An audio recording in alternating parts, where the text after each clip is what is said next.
When this baby hits 88 miles per hour, you're gonna see some serious shit. In 1985, writer Bob Gale and director Robert Zemeckis teamed up to make one of the most beloved films in Hollywood history. The movie starred teen wolf Michael J. Fox and cartoon killer Christopher Lloyd as Marty McFly and Doc Brown, who would later be parodied in the immensely popular animated sitcom Rick and Morty. Holy cow, Rick! I didn't know hanging out with you was making me smarter. Full disclosure, Morty, it's not. But if you stick with me, I'm gonna accomplish great things, Morty, and you're gonna be part of them. Rick and Morty forever and forever, 100 years, Rick and Morty. The film follows the wacky relationship between a high school teenager and an eccentric old man, but not in a weird way. It's a story of a boy who goes back in time to make out with his mom. No, that can't be right. Okay, we'll just move past that. Past? Okay. The movie was made on a budget of $19 million, ultimately grossing over $300 million, making it the most successful film of 1985, and the franchise went on to earn well over $1 billion worldwide. It repopularized the sleek winged death trap known as the DeLorean. The way I see it, if you're gonna build a time machine into a car, why not do it with some style? And shot its stars to stardom after a $4 million reshoot to replace original lead Eric Stoltz. Time travel has been explored many times in media, from Land of the Lost to Looper, from Edge of Tomorrow to Hot Tub Time Machine. But all will agree that when it comes to the most memorable, the most iconic, the most beloved time travel movie in all of cinema, nothing compares to the 1985 masterpiece, Back to the Future.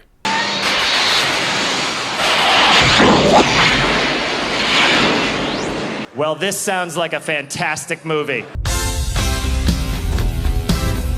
What's up, beautiful people? I'm Zach, and you're watching Zach Makes Movies, the channel where we talk about... You guessed it, Frank Stallone. Well, folks, I was very tempted to get on the freeway and get this puppy up to 88 miles per hour, but didn't seem worth it. We talk about a lot of classic films on this channel, but today I wanted to talk about the most movie to ever movie. Where the hell are they? The appropriate question is, where in the hell are they? Back to the Future stars Michael J. Fox and Christopher Lloyd as Doc and Marty. Wait a minute, Doc. Are you telling me that you built a time machine out of a DeLorean? A high schooler who is inexplicably best friends with an old man. Marty McFly is a 17-year-old high school student whose best friend is a disgraced nuclear physicist. George McFly is a total dork, and his wife Lorraine is an alcoholic. And to top it all off, George McFly is still taking shit from his high school bully Biff Tannen. What an amazing name. Hey, McFly! Well, actually, I figured since it wasn't due till Monday. Hello? Hello? Anybody home? Robert Zemeckis is a brilliant director. We've recently talked about his other famous film, Forrest Gump. And much like Forrest Gump, this movie took the world by storm. This readout tells you where you're going, this one tells you where you are, this one tells you where you were. This is what makes time travel possible.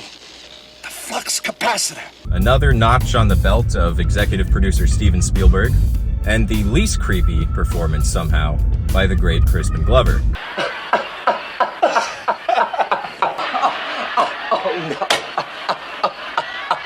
Marty's just your regular kid. He likes skateboarding, he likes Huey Lewis and the News, even though Huey Lewis himself doesn't seem to like Marty.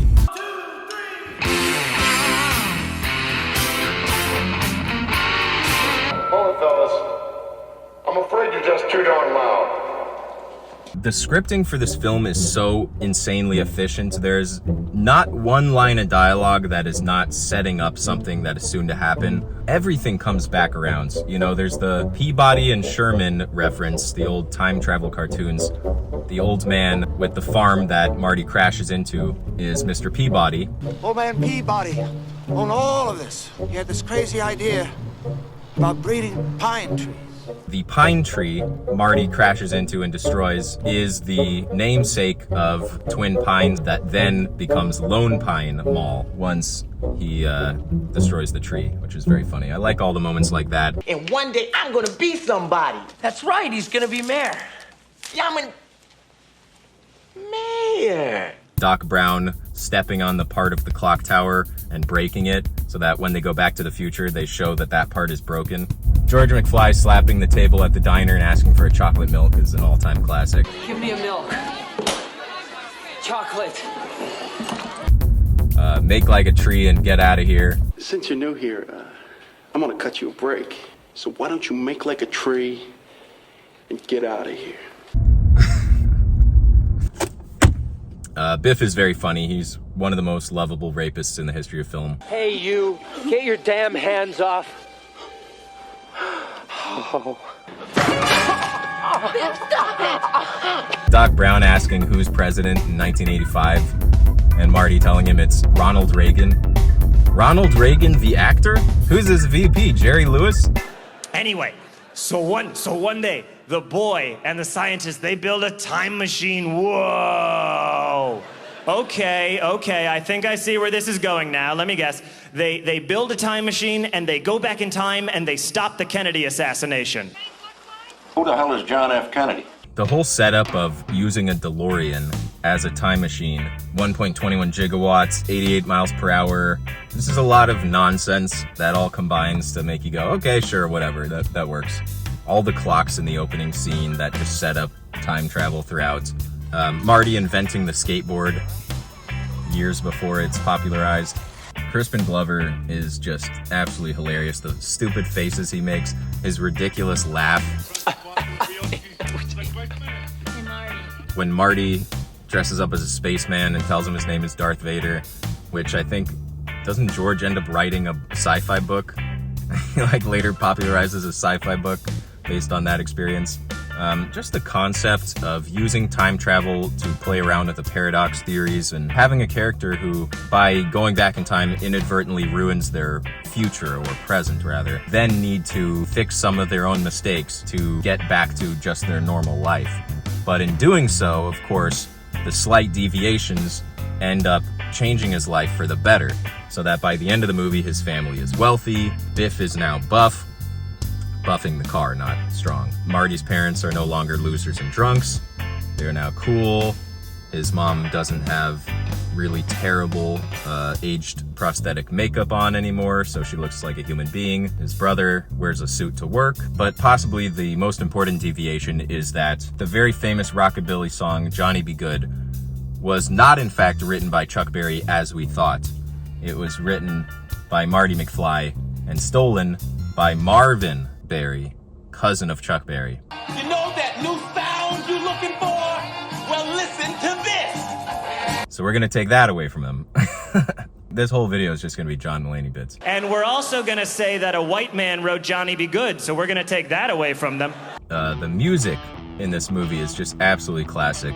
Alan Silvestri, who went on to do the Avengers movies and a lot of huge movies, did the score for the film. Da ba ba ba da da da da da da. It's very John Williams, very classic. The realization that they have to use a lightning strike in order to get up to 1.21 gigawatts, and that ties back to the historical clock tower that they know is going to be hit by lightning at 10:04 p.m. next Saturday, I believe it was. So we have the stakes there, we have the ticking clock, we know exactly what our characters need to do. It was very important in screenwriting, and every single moment in the film sets up or delivers on something else. It's a very, very efficiently written script, and no moment is wasted. It goes by so fast, particularly once you get into the second act, when everything is just moving rapid fire and Marty is trying to save his future. You have the photograph where pictures of him and his siblings are slowly disappearing.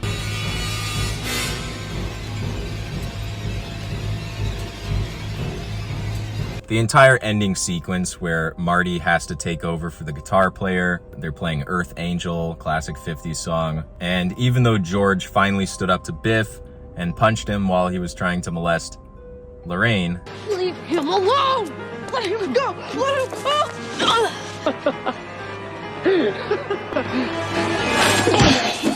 now he's still not man enough to fend off any other guys who want to dance with his girl. Scram, McFly, cutting in.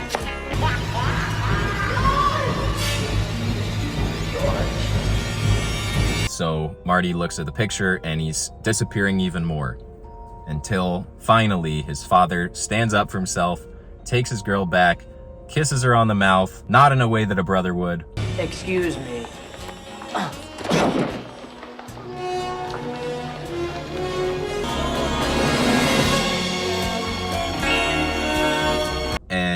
everything is fine. So Marty, even though he's on a time crunch, decides he's going to play one more song.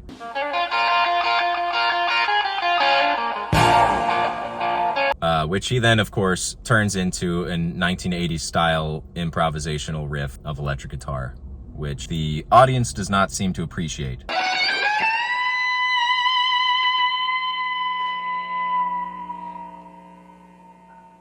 I guess you guys aren't ready for that yet, but your kids are gonna love it. Marty instilling confidence, Calvin Klein instilling confidence in his father as a teenager while his mom is trying to sleep with him.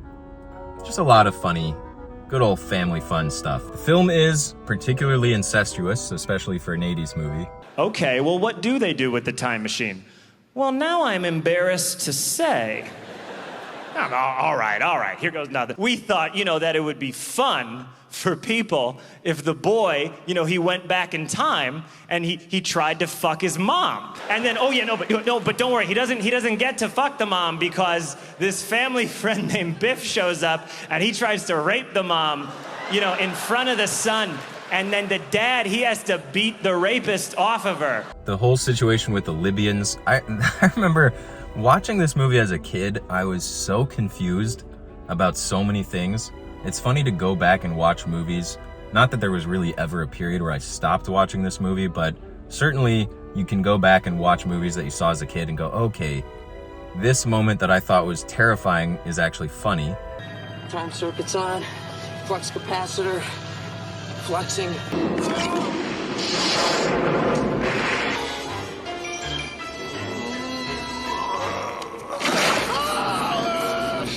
That whole sequence is just fantastic. I love the brilliant screenwriting trope of just adding in as many things that could possibly go wrong, get in your hero's way. I mean, that's writing 101. Anytime you create a problem for your character, it's easy enough to then just kind of write them out of the problem, but it's a lot more interesting to have kind of a stacking of problems and fixes.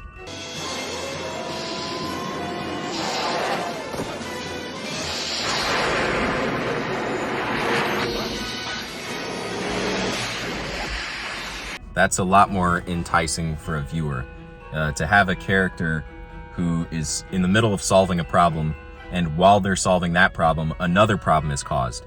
So you're still invested in them fixing this one thing when suddenly there's a secondary thing happening, and then a third thing happens. And then once we get through that, there's another issue. You have Doc Brown struggling with the plugs. Everything is falling apart. He's nearly falling off the clock tower. Then they're able to figure that out. Marty goes back to the future, but he decides to go 10 minutes early. So he sees himself, he sees Doc. Doc is adamant about not messing with the time continuum. He does not want to know anything about the future, even if it could save his life. So Marty goes out of his way multiple times to try to get this letter to Doc to warn him that in the future, these Libyans are going to come and shoot him up in a van. Doc just refuses to take that information. Doc rips it up. And Marty's just bummed out. He gives him a hug and he thinks, well, I'm not going to be able to save you. Nonetheless, he tries to save him anyway. When he goes back to the future, things are still going wrong and he doesn't get there in time. And Doc is gunned down again. However, when Marty goes up to check on him, he sees Doc is alive. Doc wore a bulletproof vest. Why?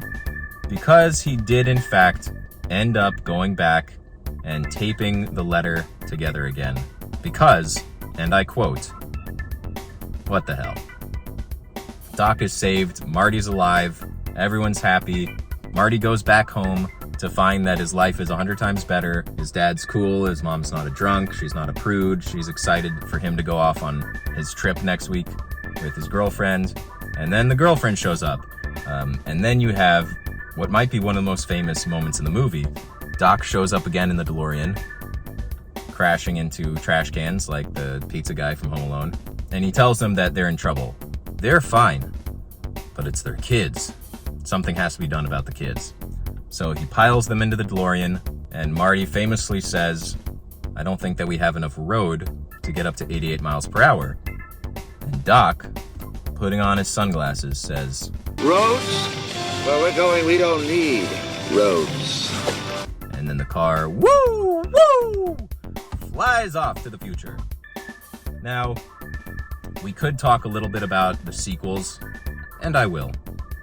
I'm sure at some point, if you guys would like to see full videos on the sequels, we can do that. But just real quick, let's go over Back to the Future 2 and 3. Just real quick, I want to say it is utterly terrifying that the future that was depicted in Back to the Future 2 took place in the very futuristic year of 2015. We are now 10 years past the future. We still don't have flying cars. We still don't have real hoverboards. And we still don't have giant trucks full of manure to crash into. But we do have almanacs. So, if anyone figures out time travel, that's a good way to get rich. Yeah, the second movie's a lot of fun. There's a lot of callbacks to the first movie, which they do again in the third movie. And they really just explore every possible joke and connection to time travel and to the McFly family. And then the third one, they go into the Old West. Now, the third one I don't like quite as much as the first two, but it's also fun. It's got Ted Danson's wife. Yeah, no, the sequels are fun. It's a really fantastic franchise. You can't go wrong. But ultimately, Back to the Future 1 stands the test of time as one of the great sci-fi movies, one of the great comedies, one of the great 80s films, and one of the most famous movies in the history of Hollywood. So that's Back to the Future. I would like to take one moment to give a shout out to the one and only Michael J. Fox, who has done incredible things for the advancement of Parkinson's research. His career was tragically cut short in many ways. He did continue to make movies and appearances in TV. He has a great cameo in an episode of Scrubs, which sort of goes into some of his real-life issues, but instead, I think they use OCD. And then, of course, he's in a great episode of Curb Your Enthusiasm where they play around with the humor of him. He hands Larry, I shouldn't have done that. He hands Larry David a Coke can, and it explodes on him. And Larry accuses him of shaking it up on purpose. Oh, thanks. Oh, Jesus Christ! What the hell? Did you shake that up on purpose? Parkinson's. Now, you say that they go to the past. Do you want to call it Back to the Past? No. Back to the Future. Right, but they go to the past. Yeah. Let me know in the comments what other movies you want me to talk about. And if you want to see more content like this, you can check out this video right here and this video right here. Thanks for watching. See you next time. And remember, the future is just the past, only a little bit later.